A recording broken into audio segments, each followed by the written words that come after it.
विशिष्ट कंठशिल्पी प्रणव पट्टनायक परलोक घटी।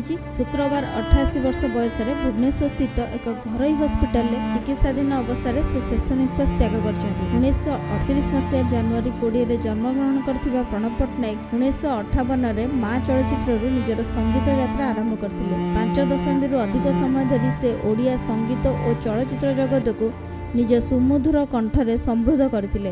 प्रणव पट्टनायक कंठरे ओडिसी संगीत, भजन और पारंपरिक संगीतर अनेक गीत लोकप्रिय होता। शेष श्रावण फिल्म माझीरे, कन्यादान फिल्म पहाड़र सेपाखे, सिंदूर बिंदु फिल्म जौबनरु अपराध, कोइलील केशवजे संगीत तांको बेस लोकप्रिय कराइथिला। से 7 थर ओडिशा राज्य चलचित्र पुरस्कार रे श्रेष्ठ प्लेबैक गायक सम्मान पाइछन्ती। एहा सह तांको जयदेव पुरस्कार समेत अनेक सम्मान ने सम्मानित करा जायथिला। तांको वियोगरे ओडिया संगीत और चलचित्र जगत में गभीर शोक प्रकाश पाई। मुख्यमंत्री मोहन चरण माझी प्रणव पट्टनायक वियोगरे शोक व्यक्त करी तांको कंठ और संगीत सबुबले ओडिया हृदय अमर रहिबो बोली कहिसंती। Bureau report NTV.